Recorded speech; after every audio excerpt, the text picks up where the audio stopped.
Não foi um grande jogo no sentido técnico, um jogo muito tenso, de muitos erros. Acho que um Asa melhor na grande maioria da partida, melhor no sentido de que o modelo de jogo do Asa é o que prevalecia. Foi assim durante todo o primeiro tempo, o CRB mais com a posse de bola, mas sem conseguir construir muita coisa, sem conseguir finalizações e sem conseguir quebrar a, a fase defensiva, a organização defensiva do Asa, mesmo com o CRB tendo inúmeros jogadores com poder de decisão. Primeiro tempo foi de um Asa absoluto no jogo, na estratégia, nos lances de maior perigo, na escolha de como fez para fazer o jogo fluir, e o CRB sem saída, sem a capacidade de transformar um maior volume de bola, de posse de bola, em algo que se concretizasse de resultado, de objetivo, que era o que o CRB precisava, que era aquilo que o CRB queria. Muito disso porque era um CRB intranquilo, um CRB que tinha muitos erros de passe, principalmente quando passava da linha de meio campo e tinha que se organizar e atacar, e ele não conseguia. Léo Pereira mal no jogo, Thiaguinho com muitos equívocos, Anselmo Ramon apagado, Danielzinho sem brilho. Enfim, era um CRB travado. Para não dizer que o CRB teve uma jogada na capacidade de inteligência do Danielzinho, uma bola em que ele recebe na entrada da área, ele, ao invés de abrir para o lado, que seria o lance mais fácil de fazer, ele gira em cima da marcação e encontra o passe para o Léo Pereira entrar em diagonal. O Léo chuta, mas é travado pela defesa do Asa. O Asa tinha contra-ataques decisivos, importantes. Em um deles eram 2 do Asa contra 1 do CRB. E aí quem corta, quem salva é o Miranda. Depois da arrancada e do chute para dentro da área. Veio o segundo tempo, o técnico Bertolozzi começou a fazer mudanças no time do CRB. Só que mesmo com as mudanças, pode até se questionar as escolhas, mas mesmo com as mudanças, era um CRB que não conseguia se encontrar. O Matheus Vinícius, goleiro do Asa, não fez grandes defesas. E quando o Asa tinha a possibilidade de estocadas, de sair em transição, de sair forte num contra-ataque, ele tinha muito perigo para chegar, porque era uma defesa do CRB desprotegida, desguarnecida. Mas eu sempre apontei que, apesar de achar o Asa até como time, como ideia de time, até melhor do que o CRB tinha jogadores com poder de decisão e banco de reservas para quando você substituir, você tentar mudar algumas coisas do jogo. Mas nesse cenário de mudanças no segundo tempo, o Asa chega a um gol. Uma bela troca de passes e ofensivamente com a chegada do Charles pelo lado esquerdo da defesa, esquerda do ataque do CRB, lado esquerdo do ataque do Asa e direito da defesa do CRB. O Charles, a bola começa com o Kellington, mas ele até tromba com um jogador do CRB. Não sei se aquele lance poderia, inclusive, ser um pênalti. em favor do Asa, mas a bola chega no Charles, o Charles ergue a cabeça, encontra o Júnior Viçosa e o Júnior Viçosa de cabeça se antecipa ao Matheus Albino e abre o marcador. Novamente, uma bola é cruzada dentro da área. Eu não estou dizendo que é um lance fácil, mas um goleiro do nível do Albino, ele sequer saiu do gol. E quando saiu, o Júnior Viçosa dá a antecipada e consegue chegar antes dele. O Asa fazia 1-0. E aí começa o drama do Asa.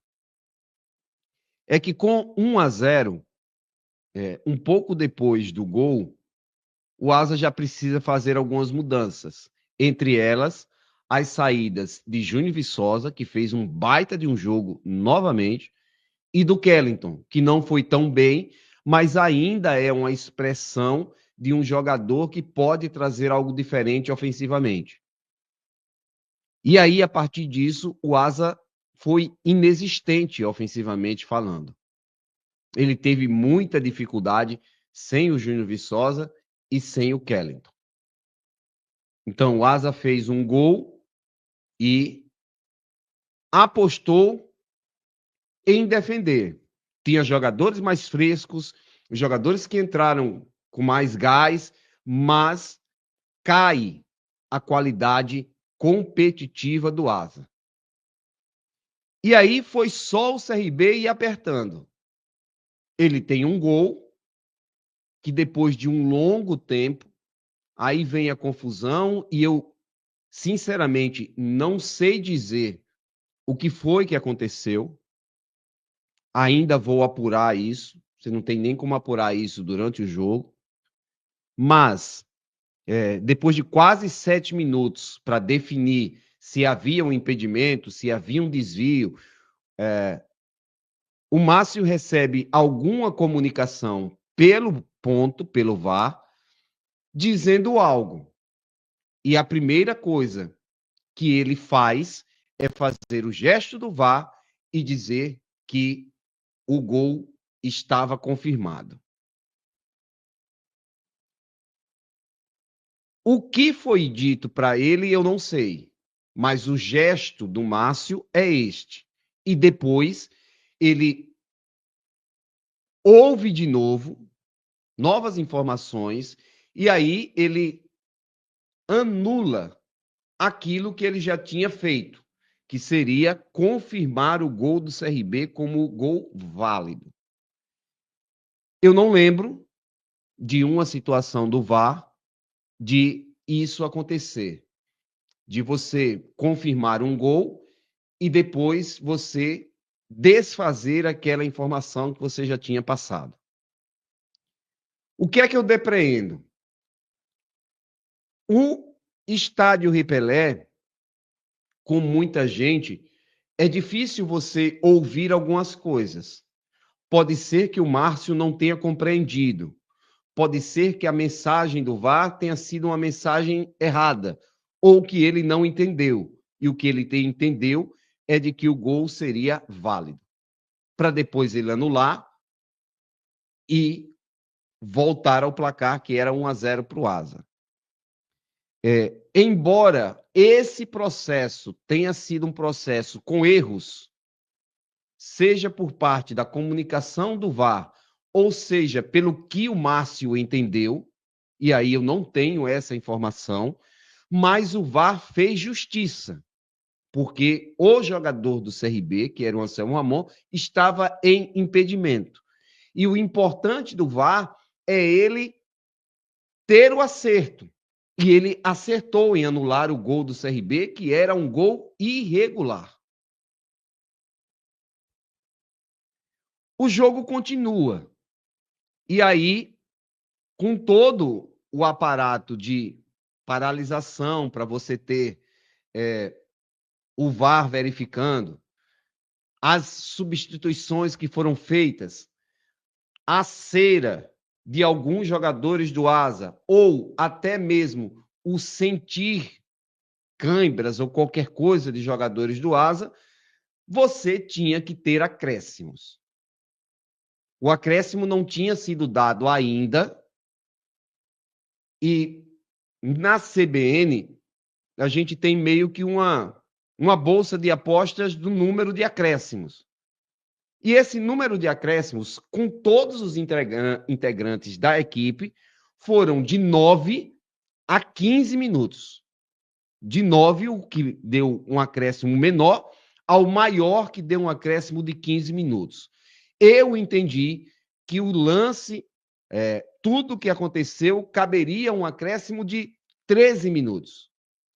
O árbitro acresceu 14. É muito, Alberto? Não. Porque entre todos nós que optamos ou que opinamos sobre qual seria o acréscimo, 12, 13, 14 e até 15. Então, essa era a ideia, a média do que aconteceria. Então, foram dados 14 minutos de acréscimos, no meu entender, de forma correta. O CRB consegue o empate e depois, já aos 60, porque foram dados mais 3 minutos, e esses outros 3 minutos, eles também estão justificados, inclusive em toda a confusão do Paulinho, saída de campo, atendimento, não atende, a maca vai, solta o cara, derruba o cara da maca, ainda tem um gandula, e isso é muito sério. O gandula ainda chuta a bola contra o Paulinho, com o Paulinho caído no chão, e aí o CRB empata e vira o jogo. Eu sei que no mundo da bola, nas redes sociais, nos chats de transmissão, tem muita reclamação. Mas reclamação de que o título foi injusto, porque o gol de empate do CRB, a bola bateu na mão do Anselmo. Ninguém viu isso, de boa. Ninguém na transmissão viu isso. Mesmo aqueles que estão atrás do gol. O VAR verificou isso e confirmou o gol. Então, não há essa ideia de que a bola tocou na mão.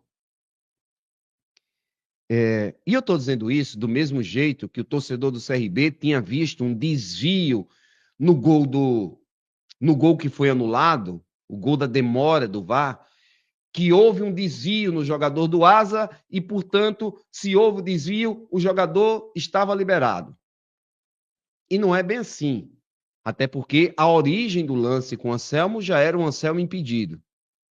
Então, não vi irregularidade no gol que pelo contrário, o VAR acertou, ou a arbitragem acertou em anular o gol. No produto, eita, meu Deus, no produto final, que é uma desgraça que o Emerson Júnior fala, mas o produto final daquele lance foi acerto, porque o gol estava irregular. Assim como o gol do CRB, do Anselmo Ramon, não tem toque na mão. Não tem toque na mão. Então, acho que nesse sentido não tem o que contestar. Eu sei que tem uma choradeira, uma chiadeira, uma reclamação. Ah, ninguém está dizendo isso. Não está dizendo porque ninguém viu esse tipo de avaliação. Tá? Mas, depois do empate, o CRB consegue a vitória, consegue a virada no lance do Igor Meritão, fazendo o segundo gol e garantindo a conquista do CRB. Os parabéns ao time regatiano por mais um tetracampeonato. É uma hegemonia que o CRB tem construído nesses últimos anos, conquistando títulos e indo a todas as finais. São 14 finais seguidas que o CRB está conseguindo, com 10 em 14 disputas. Não é qualquer número. Então, acho que o CRB chega ao título de tetracampeão com méritos. E me desculpem aqueles que não concordam, mas não vi, a não ser que me mostrem uma imagem diferente daquelas que eu tive acesso, e eu não acho que as imagens que vocês têm são diferentes das que eu vi e das que o VAR analisou para confirmar o gol do CRB. Assim como, de forma correta, também anular o primeiro gol do CRB. O processo é que foi equivocado e eu não sei o que aconteceu no processo, mas a decisão final daquele primeiro gol anulado do CRB é uma decisão correta porque o jogador do CRB estava impedido. Então, parabéns ao CRB, parabéns ao torcedor regatiano por essa conquista do tetracampeonato alagoano na noite, tarde e noite de hoje no estádio Rei Pelé.